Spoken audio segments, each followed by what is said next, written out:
Beberapa hari kemudian, Corvus berkata bahwa ekspedisi menuju area terlarang bisa dimulai setelah helm full face milik Rudo diselesaikan. Rudo pun bertanya-tanya mengenai helm full face yang dimaksud Corvus. Engine lantas menjelaskan bahwa helm tersebut adalah item wajib yang harus dimiliki oleh member Cleaners. Lelaki itu menunjukkan helm miliknya pada Rudo. Semua helm organisasi ini dibuat oleh seorang pengrajin langganan yang bernama August. Selain helm, August juga membuatkan seragam untuk Cleaners. Sayangnya jika ada tenggat waktu, ritme kerja August akan hancur dan hasilnya jadi kurang bagus. Oleh karena itulah semua member hanya bisa pasrah mengikuti aturan yang telah ditetapkan August. Corvus memastikan bahwa hingga August menyelesaikan tugasnya, maka semua orang perlu melakukan persiapan final. Hal apapun bisa saja terjadi selama berada di area terlarang. Demi mengurangi resiko buruk, maka Cleaners akan meminta bantuan seorang giver untuk merapalkan sebuah mantra. Lebih tepatnya, giver tersebut akan menggambarkan sesuatu. Corvus memberikan kebebasan pada giver yang bernama Gobu itu untuk datang dan menggambar apapun di markas Cleaners. Tapi belakangan ini Gobu tidak pernah datang ataupun terlihat batang hidungnya. Engine pun berkata pada Rudo bahwa mereka harus pergi ke kota Graffiti atau Canvas Town untuk menemui Gobu.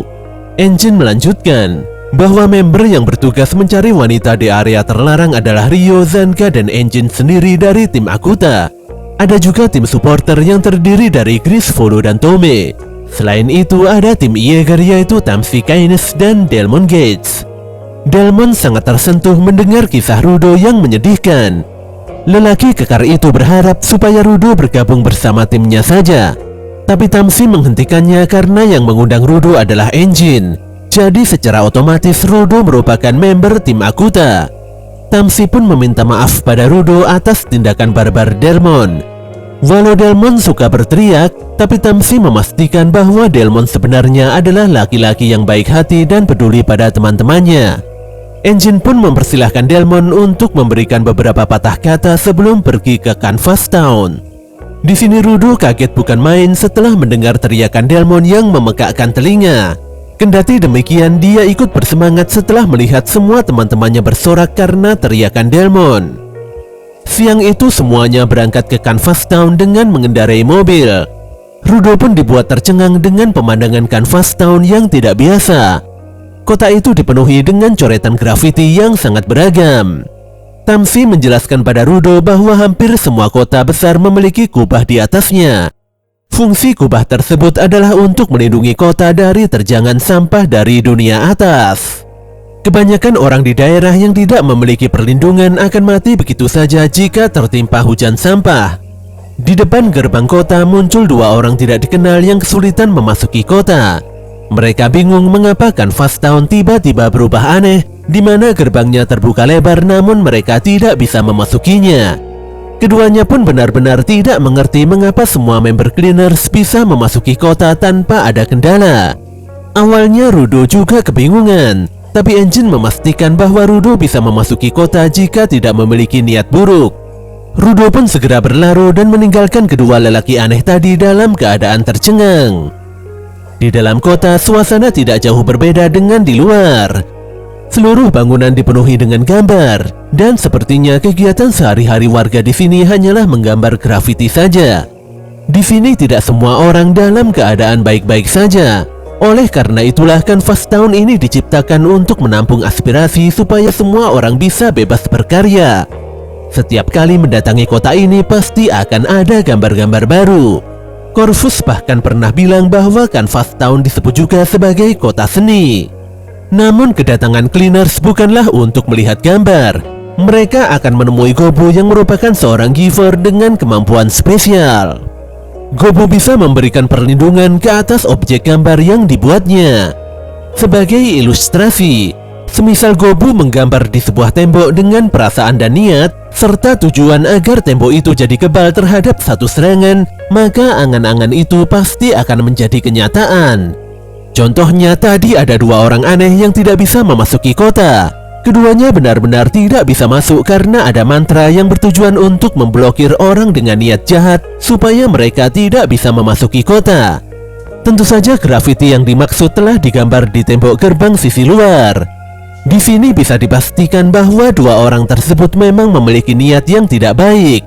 Sambil terus memberikan penjelasan pada Rudo, tanpa disangka seorang bocah berlarian menabrak engine. Bocah itu pun terjerembab jatuh dan menangis. Jelas saja hal ini membuat engine merasa bersalah dan kebingungan. Sesaat kemudian engine dan semua member cleaners didatangi oleh seorang lelaki paruh baya yang ternyata adalah Pak Wali Kota. Tanpa basa-basi, engine langsung mengungkapkan alasan kedatangannya, di mana dia dan yang lainnya ingin meminta mantra dari Gobu. Dia pun bertanya pada Pak Wali Kota mengenai keberadaan Gobu saat ini. Pak Wali awalnya diam, tapi setelahnya dia berkata kalau pagi ini tiba-tiba saja Gobu meninggal dunia. Kabar yang begitu mendadak ini membuat engine dan semua orang benar-benar terkejut. Diketahui penyebab kematian Gobu adalah kontaminasi tubuh. Nyatanya Gobu tidak puas menggambar di zona aman, jadi dia pergi menggambar hingga ke zona kontaminasi. Mungkin pria itu keasyikan menggambar hingga tidak sadar sudah berapa kali dia membuka maskernya. Padahal Pak Wali sudah sering mengingatkan Gobu supaya selalu mengenakan maskernya. Pak Wali mengungkapkan bahwa pewaris Gobu sudah ditetapkan. Dia lantas memegang sebuah pena di mana benda itu adalah piranti jiwa yang diwariskan dari generasi ke generasi. Pewaris selalu dipilih oleh pemilik sebelumnya, dan hingga saat ini tidak diketahui bagaimana kriterianya. Jika sang pewaris sudah ditetapkan, maka kemampuannya sebagai giver pasti akan bangkit. Gobu telah memilih seorang bocah yang bernama Remlin Tissar sebagai penerusnya. Remlin adalah bocah yang tadi menangis setelah menabrak engine di jalan. Sebenarnya Pak Wali tidak ada masalah jika Remlin mewarisi kekuatan Gobu. Dia hanya khawatir karena Remlin masih sangat muda. Pemberi mantra memiliki beban yang begitu besar di punggungnya. Jadi Pak Wali tidak tahu menahu apakah Remlin bisa menghadapi tekanan itu atau tidak. Lelaki paruh baya itu pun meminta maaf pada engine karena permintaan cleaners mungkin membutuhkan waktu yang agak lama. Engine pun tidak ada masalah dan meminta Pak Wali untuk tidak memaksakan diri. Di sini Pak Wali begitu sedih atas meninggalnya Gobu. Baginya Gobu adalah sosok yang senang menggambar dengan sepenuh hati. Tidak peduli permintaan atau bukan, Gobu benar-benar menggambar yang dia suka dengan bahagia. Walau tidak bisa menggambar, namun Pak Wali Kota rela menjadi orang yang akan melindungi pemandangan yang sudah dibuat Gobu dan teman-temannya. Engine pun setuju dengan pendapat Pak Wali.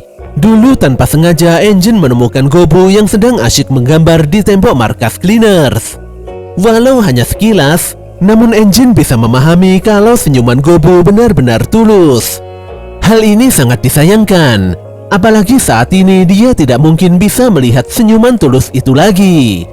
Setelah mengungkapkan rasa dukanya, engine lantas berpamitan pada Pak Wali dan Remlin untuk kembali. Tanpa diduga Remlin tiba-tiba bangkit dan menyudahi kesedihannya. Bocah itu mendatangi Pak Wali dan segera mengambil pena peninggalan Gobu. Setelah itu dia berlari dan meninggalkan semua orang yang masih dalam kondisi kebingungan. Engine, Pak Wali dan Rudo langsung mendatangi Remlin di atap gedung. Remlin nampak sibuk sendiri dengan pilok-piloknya. Bocah itu menata beberapa pilok di lantai, dan setelahnya dia mengaktifkan kekuatan piranti jiwa hingga merubah pena kecilnya tadi menjadi sebuah kuas. Sambil tersenyum lebar, Remlin mengecat lantai di bawahnya hingga membentuk sebuah pola mantra di antara pilok yang sudah disiapkannya tadi. Tanpa menunggu waktu lama, pilok-pilok tersebut mulai menyala dan meledakkan banyak kembang api. Suasana pun berubah penuh warna ketika kembang api itu meledak di atas langit. Semua masyarakat awalnya diam dan termangu melihat pemandangan yang gak lazim ini. Namun setelah mendengar teriakan Remlin, mereka tersenyum dan kemudian mengambil cat dan piloknya masing-masing. Remlin ingin sekali menggambar lebih banyak supaya bisa memberikan perpisahan yang meriah untuk Gobu. Kilauan kembang api di langit yang begitu indah membuat Rudo benar-benar takjub. Pemuda itu pun teringat akan sosok Recto, dan hal itu adalah salah satu kenangan terindah di dalam hidupnya.